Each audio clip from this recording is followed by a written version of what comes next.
Hi, I'm Steve Haight, and right behind me is this fabulous lake called Lake Mead.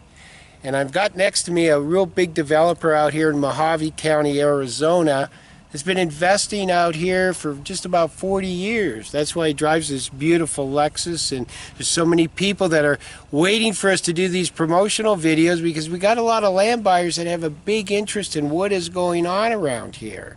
So they say there's no water in the lake or the lake is dry. Trust me. Look at this boat ramp here. This is a huge boat ramp, and look at that lake behind us. But I want to introduce you to Ron Freeman. Ron Freeman's going to tell you a little story or two here about what's going on, etc. Ron, thanks for coming out today. You're welcome, Steve.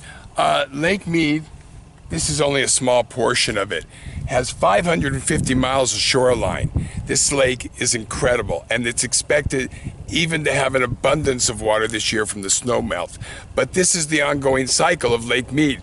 They talk about drought conditions. They're finding after a 100-year study that there is really no drought conditions, that it's just a constant cycle of an abundance of water and less water. But when you have less water, we still got over 500 miles of shoreline.